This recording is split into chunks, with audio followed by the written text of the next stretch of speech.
What up, my friend? Coach Paulie Barr here from Coach's Corner. I want to thank you for joining me for conversation nuggets and tips that'll set you free.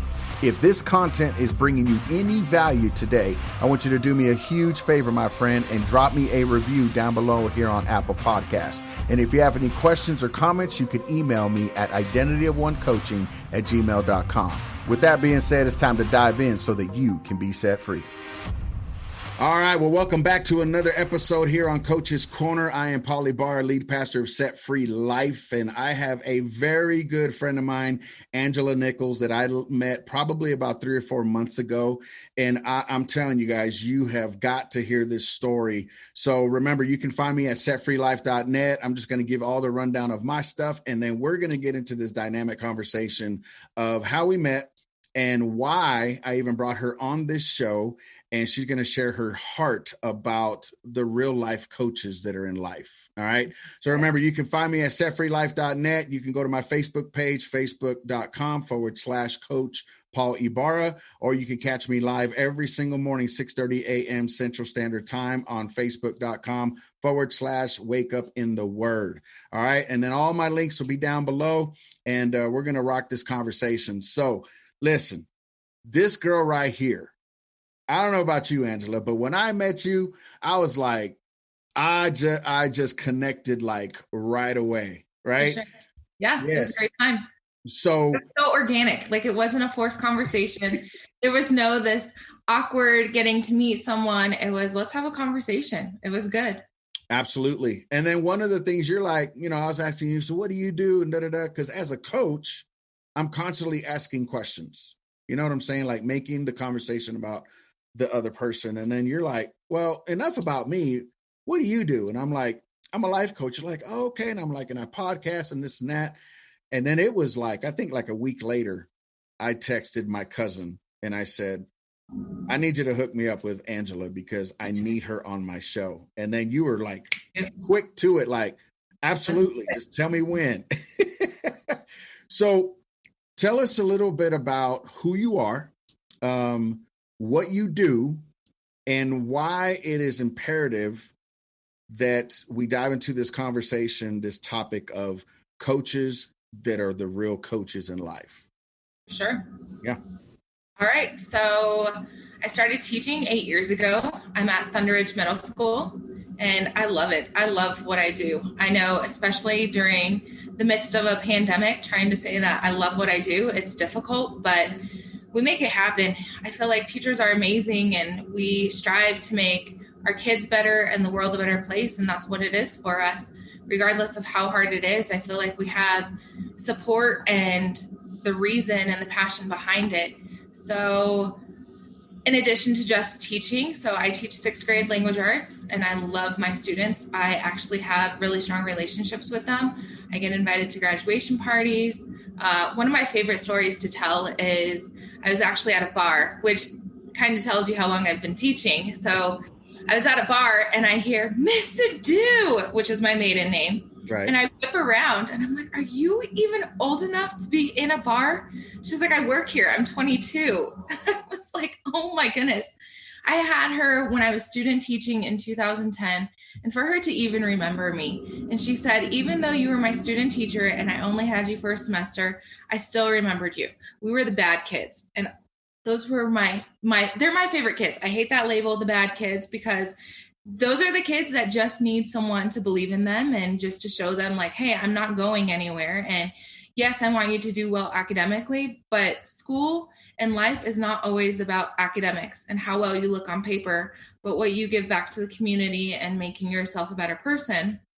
And I remember just having conversations with her about, the impact I had on her, but I don't think she realized the impact she had on me and that whole class.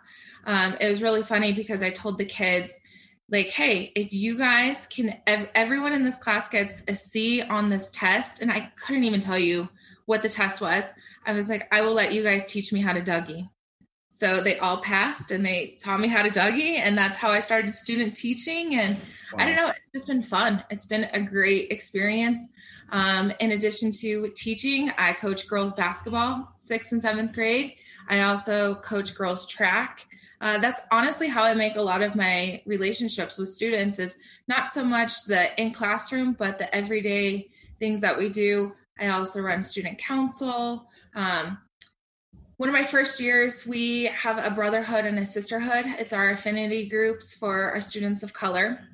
And I went to admin and I said, this is great. I love what we are doing to enrich these kids with culture and making things relevant for them and giving them a voice. But where is our Hispanic group? And they're like, oh, well, we don't have one. We just kind of lump our Black and brown students into one group. And I was like, all right, hold up. Hold up. There's disparity here. Like we have to acknowledge and have those courageous conversations that, hey, our Black and brown students can't be grouped together because they experience different cultures and they need different things. So I started one and they said, wait, you should hold up because you're a first year teacher. You don't want to take on too much and just kind of, the first year fill it out. And I was like, no, this is important. So 8 years later, we're doing Soli Estrellas and my kids are doing amazing things. We linked up with the high school and it's been great. So I do way more than just teaching, but I love it. I love that. I love that. So do me a huge favor and define, because we're going to have some listeners that are going to be like, well, if you're separating the Blacks and the Browns, then isn't that a form of segregation? You follow what I'm saying? Yeah, 100%. So, and I know that your heart's not there. So define to the listener, to the audience right now, why that's important. Because like you said, we're all from different cultures. Right. And how is it going to add value to each color? You follow what I'm saying? Yeah, 100%.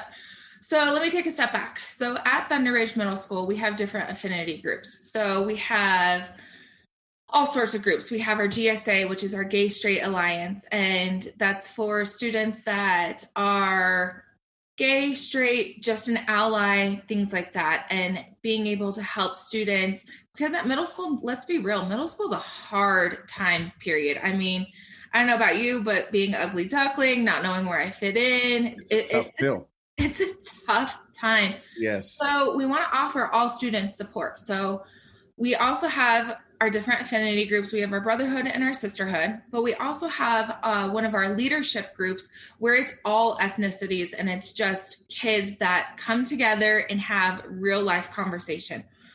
Let's be real. Black Lives Matters it's a big deal, and it hits home being a parent. I have two 15-year-olds and an 11-year-old, and having these conversations with kids and making race be known. It's a real thing. Having those tough conversations is how you're able to connect with these kiddos. So with our brotherhood and our sisterhood and then our Soli Estrellas. So we realized that when we were giving out these student surveys for kids to say, hey, do you feel safe at school? Is there a teacher that you could feel comfortable going to, or do you feel picked on, whatever? When you segregate the data, because let's be real, everything is so data driven and everything is broken down, and especially with race, like you look at a lot of things. And so we noticed that a lot of our students of color that weren't feeling safe didn't feel like they had a voice. And so we brought it to our PASS, which is our affinity groups with our parents, to give them a voice to say like, hey, what do you need from us as a school to support you and your family? So we took it to the parents and we said, hey, this is what we're realizing. What can we do to help? And we also took it to the students. So the biggest thing with them was our culture is not relevant. We don't feel like we have a voice. We're reading the same books about the same people. And I felt that. My first year of teaching, we went in. It was our summer curriculum day. And I was so excited. Like I finally made it, after years of school, changing my major 3 times, like I was finally here. Right. So I go in and they're like, okay, well, here are the books we teach for language arts. And I was like, cool. Well, where are the rest of the books? And they're like, well, what do you mean? These are the books. And I was like, right, but they are all written by white authors about white characters. As a Hispanic female, and my dad's also from Pakistan, like I can't relate to that. So if I can't relate to that as a teacher, how are my students going to relate to it? And just having those conversations. Or looking deeper, what are the posters around your classroom? Like if I walk into a classroom and I see Albert Einstein, a white male, okay, how do I relate to that? How can I connect to that? Or the only novels that we were reading about African American males was, oh, you know, pulling up your bootstraps and being able to pull yourself out of poverty. Okay, but that's not every single Black male. So really showing these kids like, hey, let's look at all of these people that don't necessarily come from a poor background, or, you know, this generalization of whatever society sets up for these kids of like, you can't have this unless you have these things, you know, really making students feel relevant. And so I really pushed back, and I was like, okay, I'm either going to get in trouble or let's see. Let's see. And guess what? They made me coordinator my second year. So I'm department chair, which is unheard of. So I think it's good to push back. You know, you got to represent for your kids. You got to be their voice. And so my biggest passion behind these affinity groups is giving these students a voice to rise above it, to come together and reach out within the community and say, hey, this is what it means to be Hispanic. This is part of my culture. You know, this is a generalization, but I'm more than just a data point. So that's why we do it. That is so good, man. There are so many nuggets in what you just dropped. Sorry, it's all out there. No, that's good. I mean, I'm just this ain't your last time coming on the Coach's Corner podcast. I'm just telling you. I appreciate that. There is so much nuggets in here. I love what you're saying is we cannot be data driven. Right. Kids are not a number. Right. They're not a statistic. They're 100%. They're not that. And I love what you're saying about teaching each culture, because culture has nothing to do with race. No. Culture has to do with your atmosphere. You follow what I'm saying? Yeah. So you can even still have the white boy that was raised in the hood. Yeah. Their mentality is a little bit different than the bolder white boy. Right. Sure. You know what I'm saying? So yeah. It's so awesome. And so what I keep hearing through this conversation with what you're saying is diverse. Yes. We are in such a diverse place in life. And I know that becomes cliche. Well, we got to be diverse. However, I love our conversation that we had when we first met, when you were talking about the posters and they were like, well, that's just what we do. And you were like, but how is that relating to the rest of the kids? And they're like, you know what? I never thought of that. Right. Come on. We're school teachers, right? I used to work for the school district. And so I used to drive school bus. And I think that's what kind of connected us, because I'm like, I get it. Because when I used to drive my school bus, I had Black, Vietnamese, Chinese, white, Hispanic. I had it all, every single one of them. And you have so much diversity in these kids. And junior high, like you said, let's just be honest, it is a tough pill to swallow. Yeah. And when I started driving school bus, I started celebrating teachers. Thank you. Because when I started seeing, because I'm gonna be honest, bus drivers get treated even worse than teachers. Which isn't because they look at bus drivers as, hey, you're just a bus driver. But it's like, I'm like, listen, you think school starts when I drop you off at that front door of the school? No, school starts when I pick you up from your bus stop. Right. That's where school starts. And school don't end, because I'm still responsible for you, until I drop you off, not only at the bus stop, but checking the surroundings to make sure that it's safe for you to get home. Exactly. You follow what I'm saying? Oh, and I'm sure you can relate. Your mind doesn't stop thinking of your kids the minute you clock out. Right. You're thinking about your kids 24/7. All the time. You're thinking about them through social distancing, through COVID. Your heart started breaking more for your kids. Like, how are my kids? Because I don't get to do those check-ins, especially with us being remote. It's so different versus like, okay, hey guys, I click the button and they all come into the room and it's like, hey, how was your weekend? How's your day? And it's that, we're good. And of course they're like so excited and it's that chitter chatter. but it's different from, hey, how was your weekend? One-on-one. I miss that. I miss that a lot. Absolutely. When COVID hit ours, I was more like, okay, how are my kids doing? Because let's face it, we as people that work for the school district, whether we're coaches, whether we're bus drivers, whether we're teachers, we get the conversations that the parents don't. Mm-hmm. We get the real conversations of, well, you don't know what's going on at home. Right. Okay, so tell me, what's going on? You good? You know, I mean, there's certain guidelines that we had to keep, but I pushed the envelope a little bit because I'm like, listen, I've got the only way that they're going to trust me to trust, hey, I'm going to turn this over to someone else. Right. They have to trust Paul first. They have to first trust Mr. Paul. You follow what I'm saying? Yeah, 100%, which is So what you do. Yes. And it's not just hearing a conversation and be like, okay, I'm not even going to talk to this kid. I'm just going to turn him over and have the counselor talk to him. Then they're going to be like, well, how did you know I was having this conversation? Now they're coming onto the bus with no trust. Mm-hmm. Right. But when we build that rapport, we build that conversation. And I love what you said earlier, connect. We get so busy sometimes as parents, as human beings, sometimes that we just talk, but we're really not communicating. The biggest key in communication is to connect. I agree. Let me connect with you. How do I connect with you? For me, it was learning. When I kept hearing TikTok, I'm like, what is TikTok? To myself, what is TikTok? Because if I tell the kids what is TikTok, they'd be like, man, we ain't letting you know, because if you don't know, you don't know. You don't need to know. They just call you a boomer and laugh at you. Right. I mean, because for me, I'm like, well, what's the Dougie? You know what I'm saying? Like, I don't know those things. But I started Googling. I started YouTubing. What is TikTok? Urban Dictionary is a scary place. That's where I get a lot of my information. Urban Dictionary and my teenagers. Wow. That's awesome. And so I literally downloaded the app and I started watching it. And then when I would, then I'd be like, yo, man, get off your TikTok. Man, Mr. Paul, you don't know what TikTok's all about. I'm like, bro, I got TikTok. We watch it just as much as you do. Now, oh, you all about TikTok? I'm like, yeah. I said, some of that stuff's funny. I said, now some of that stuff y'all don't need to be subscribing to. Right.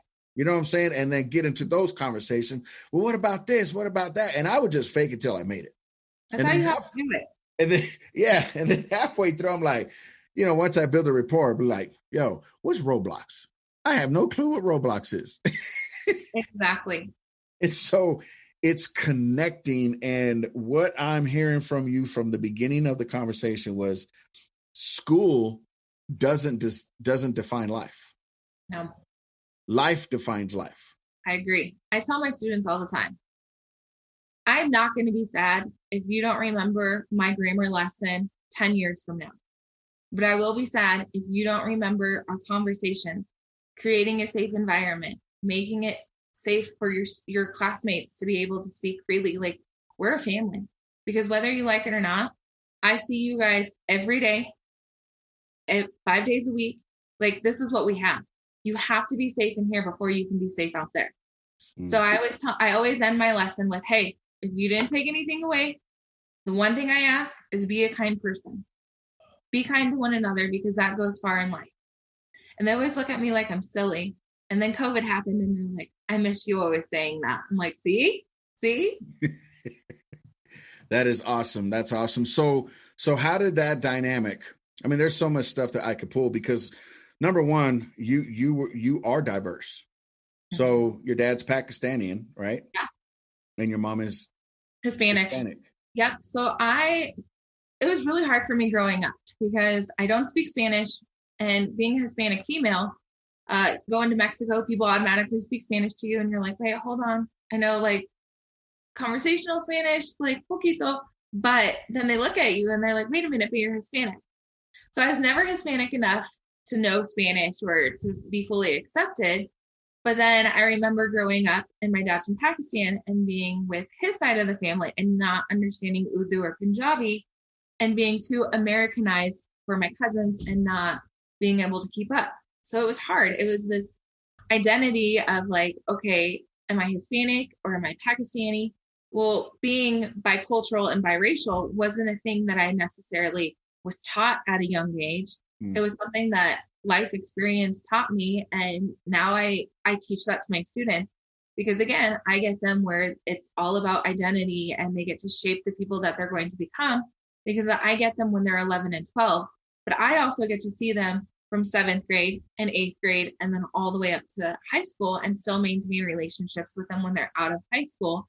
So I always tell them like, okay, this is what it means to be bicultural and biracial. And even, you have kids that have more than that and telling them like, okay, you don't necessarily have to like fit in a check bar, like in the boxes, especially for applications. It's one of my biggest pet peeves because my dad's from Pakistan. So technically when it asks like, okay, your race, one of them is Asian. Well, I don't identify with being Asian, but because Pakistan is South of Asia, I have to, put myself in this category that I don't identify with. So having those conversations with students, that's real life right there. Like, hey, society expects you to identify with a box. And if you don't fit in a box, you get this other option. But that other option is so much more. So let's explore that. What does that other option mean? So I get to have those conversations with students. Wow. That is so deep. I didn't even realize that as far as having to check the box of Asian. Yeah. Right? Sorry, again, you're getting it all. Yeah, no, this is good because I mean, it's informing me because for me, it was always Hispanic or Latin/other, which I need people to understand too. Latino is not Mexican. Right. Latino is Latin a whole different, it's a whole other, it's Puerto Rico, it's that area. And there's so many Hispanics that are like us Latinos. I'm like, but you're not Latino. Right. Because Latino, like Mexicans are from Indian culture. It's a whole different podcast. You know what I'm saying? Right. But and when I hear Spaniards who don't fit in either of those categories. My grandma was from Spain. So is my mom's background. My grandpa was from Mexico. Mm-hmm. She came from royalty. He was not royalty. He was hood. And so it's this dynamic that we have to understand, especially where we came from and how we embrace that. Right. But I'm loving what you're saying because what I'm hearing is no matter, Hispanic or Pakistani, right? You still had to find your identity of who you were. Mm-hmm. No one could teach you that. You said it plainly. Life experiences taught me how to maneuver and find out who I was. Mm-hmm. So talk about that for a brief moment. And then I want to talk about that story about the award when there was this award that was being given because of that's where I want to land on. And that's what we're going to close on because that brought tears to my eyes when you told me. So let's talk about the identity and then we'll jump back into the whole teacher. Yeah. So for me, it's always been about, okay, am I Hispanic enough? Am I Pakistani enough? And just these life experiences and trying to maneuver society and like what society expects of me. And honestly, it wasn't until I started, I went to Regis University and I was surrounded by white privilege, which its existence, like it happens. So my biggest struggle, and I experienced this firsthand, was I was 18 when I had my son, and everyone was like, you know what, take a year off of college. You don't have to go to school. And I said, no, I'm going to put myself through Regis University. This is what I'm doing. Life happens. So I was struggling with trying to work full-time, raise a baby full-time. And one of the Jesuit values is how ought we to serve women and children. And so I kind of ran out of money and just went to the president of Regis and said, hey, let's have a conversation. I know the baseball players get a full ride scholarship. They get their books paid for. They get work study, even if they're not working because they still have baseball. I was like, so there's a disparity. I said, this is At the time, I didn't understand or realize that it was white privilege until I experienced it. But I knew that there was a disparity. So I was like, okay, let's acknowledge it. And so the president was like, well, there's not a whole lot we can do about that. And I said, I'm going to stop you right there. I said, one of our Jesuit values is how ought we to serve women and children? I said, so how are you going to help me? My entire senior year was paid for. So taking that experience and moving forward of like, okay, let's have these conversations. So I started to explore different avenues. I joined the equity team at school, and I love it because it is a diverse group of people that want to make curriculum relevant for all students, have those difficult and courageous conversations, and know that one of the things that we go in with is that this isn't going to be our final meeting, and that this is going to be something that's constantly evolving and changing, and we work together and we collaborate, because at the end of the day, we need all students to feel that they're relevant, regardless of culture, background, socioeconomic. Like, what can we do to help our student? Right. So I went to a training, Beyond Diversity, and really felt the need to make culture and background relevant, and having those courageous conversations, even with my own kids. So to be very vulnerable as a parent when the Black Lives Matter movement, it's so inspiring. As a teacher, I teach my kids about civil rights, and then to be able to say like, hey, we've made all this progress, and then all of this is going down. Like, I had to check myself of like, wait a minute, we are not as far as we make it seem. And, I had to check my own self of like, okay, this is what I teach to my 11 and 12-year-olds, but this is the world that they live in. So also having these conversations with my kids, when the protests were going on, my kids wanted to go protest, and, I am all for it, and I wanted to be part of it. But when it started to get pretty violent, like as a parent, it was fearful. So I had to say, okay, as a parent, what can I do to make my kids still heard? And I think as a parent and as a teacher, there are times where I'm like, well, you're only 11 or 12, or you're only 15, but they know way more. And if you give them that voice and that platform, they can do so much with it. And so for me, it's always been about, how can I give this kid their platform? How can I earn their trust? How can I get those deeper conversations and get them to think, but also how can I create that safe place to give them that platform? And so for me, that's what drives my passion, is giving these kids the voice that they already have, but making it so that they're heard. Wow. Sorry, I went way off with that. No. That, I'm telling you, this is so good. When I go back and edit, I'm going to pull out so many nuggets. Cause like I said, this ain't just part one and done. Would love to have you back.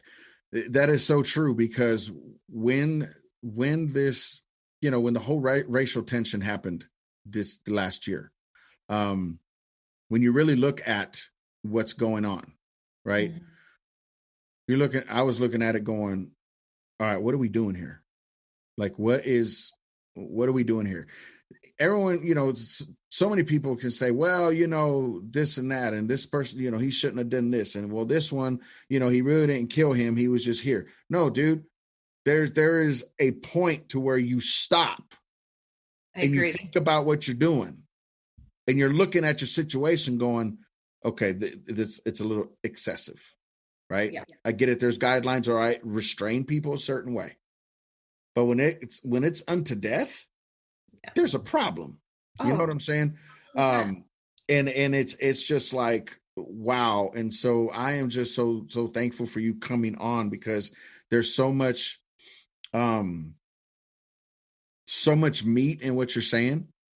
And what I'm hearing also is, how do we empower our kids? For me, it's meet them where they're at. Yeah. If we can meet our kids where they're at, if we can meet our adults where they're at, if we can meet our grandparents where they're at, mentally, emotionally, just every way, shape, or form. If we can meet people where they are at, how much more of a world can be changed? Our job is to leave the world a better place than what we found it. Yep. Because let's face it, we're all born into craziness. Mm-hmm. Whether it's a dysfunctional family, which every family, there's some dysfunction. I don't care Yeah. who you are. Uh, no matter what's going on, born into this. There's kids that were born into COVID. They're born into social distancing. They're 2 or 3 years old and now they got to wear a mask. What's this, mommy? You know what I'm saying? There's so many things that are just crazy. But if we meet our fellow people where they're at, whether you're Christian, Buddhist, Muslim, I don't care. Doesn't matter. If we can meet people where they're at, how much better can this world be? And so that brings me to the conversation of meeting a student where she was at, right? Talk about that. I know, this girl is very humble. Like, she ain't all about, look at me, what I'm doing. No. Angela, from the minute that I met her, I just knew, like, this girl has a very awesome spirit. But let's talk about that, in that situation where there was that award that was presented and how it got there, because the world needs to hear how to meet your students or how to meet a person where they're at. All right. So 2 years ago, we always do our Teacher of the Year. And so part of the requirements to get Teacher of the Year, it's someone that exhibits or demonstrates things that go beyond just being a teacher. And so in order to get it, it's voted by students, community, parents, other colleagues within the building, things like that. So you also have to have been teaching for four years. So I was thinking, okay, it's very rare that a teacher gets it like the first year that they're eligible. There are several teachers, colleagues that I know that have never received it. So I go into work and I'm being naughty, just typical Angela Stu, kicking the chair in front of me, not wanting to go into work, just being naughty. So the way they announce the award, they don't say who it is, but they read some of the votes that teachers and parents write. So they're talking about, just fun, silly things like, this teacher has amazing hair. Like, they always do silly things. And then the one that caught me the most was, this teacher teaches my child from under the desk. And everyone looked at me. Wow. Because of this big joke that, backtracking a little bit, one of my assistant principals likes to bust my chops, and I wear jeans. I wear different colored jeans. I don't go into work. My shoe game is on point. I dress like the kids. I got my JanSport backpack. I'm professional, but I relate to my kids and my shoe game. So that's what I do. Right. And she would always comment of like, well, I like your colored jeans. And I'm like, thank you. And then I'd go on my way. One day she walked into my classroom and she was like, well, where's Miss To-Do? And the kids were like, well, she's under the table with so-and-so. And I'm like, hey, teaching from under the table. And after that, she never questioned my clothes again. Wow. So it's been this like big joke of like, well, Sadhu teaches under the table. If you can't find her, or I sit at desks, and because I'm 5'3", I look like a kid, I dress like a kid. So I'll have adults that walk into my classroom and they're like, well, where's the teacher? And I'm like, I'm right here helping a kid. And they're like, oh, because I blend in. Yes. So when they announced the award, it was from the parent. And she said, this teacher goes above and beyond because she will teach my child from under a desk when she's having a meltdown. And that's how she learned. And so I taught Sue that. So it was very known. Everyone would joke about it. And I immediately started crying. Then my entire family came in, and it was a really big deal. Wow. I was extremely humbled, very honored. And so as I'm walking out, the dean stops me and she goes, I need to tell you something. She goes, the amount of students in the dean's office, those kids, when they come in, I can barely get them to write their name. They won't do a report. Like they don't write anything. That they come in, they sit down, and they go into one of the timeout rooms, whatever. She goes, these kids wrote pages and pages about the impact that you made on them. And of course I start crying again, because again, those naughty kids are my favorite. And it meant a lot to me that these kids would rise to the occasion to speak up and say, hey, this is what she's done for me. This is how she's impacted me. She's never made me feel like I'm a bad kid. She's always pointed out like the positive things. So that meant a lot to me. So I got Teacher of the Year. I'm still very humbled by it. Again, I act like a kid. I dress like a kid. So to get such a high award was very humbling. So. That is so awesome. And I just had to have you share it because parents need to know what the extent of what teachers do. Yeah. And so my thing is I just thought about it. How many teachers are out there that are doing what you're doing, but they're constantly being ridiculed. They're constantly being yelled at by parents. They're constantly, I mean, let's face it, the school system, you don't get paid a lot. No, at all. You ain't dying no millionaire, girl, from teaching, right? No. You've got I don't know about, every district, but I've heard that they got to buy most of their supplies. Mm-hmm. Any kind of event, any kind of this, any kind of it's a passion. Yep. I have my master's and I'm still bartending. And I'm not a brand new teacher. Like I've been teaching for 8 years. It's and yeah. For me, when I was driving bus, I've had, I would meet people that were driving bus for 10, 15 years and they're just angry, bitter people. And I'm like, why do you even do it then? Yeah. Go drive the county bus. Mm-hmm. Go drive a bus. Back then, people. Yeah. I mean, go drive a limo. Go so to where you don't have to deal with a lot of people. Something. Go be a shuttle bus driver for the airport. Mm-hmm. But these kids, it was like quickly I learned like this. Like all the drivers told me, listen, they're gonna smell you new. They're gonna know that you're new. So you are going to have to be on point. They said, especially your bus, 265. Yeah. Your bus. Nobody wants to sub that bus. Nobody wants that route. And I'm like, bring it on. Let's do it. Because those are the, even when I'm doing ministry, give me the people that nobody wants to deal with. Give me the people that you say are angry. Because I'll make them laugh. There's so much more reward in it. Yes. Those are the kids that come back and say, I was having a hard time. And because you did this, which it's not big for us, but it means so much to them. And that's why we do it. And that's why it's important for us. Small things. Yes. Make a big difference to those kids or to those people. It's so awesome. It is so awesome. Listen, we can go on for days because this stuff is this is so good, Angela. Thank you so much. If you don't mind, is there a way that maybe a parent can reach out to you? Maybe it's on Facebook, even if they just message you. Yeah, 100%. Yeah, just because there's going to be people that have questions. There might be those questions. There might be that one parent that's listening or that one teacher that may just want to give up because she doesn't know how to break out of her shell of saying, listen, we got to give these kids a voice. We have to help them unleash that voice. And so where can my listeners find you on Facebook? So I am under Angela Nichols. I had to change it. It used to be my middle name, but now it's my married name. So it's Angela Nichols. You can find me.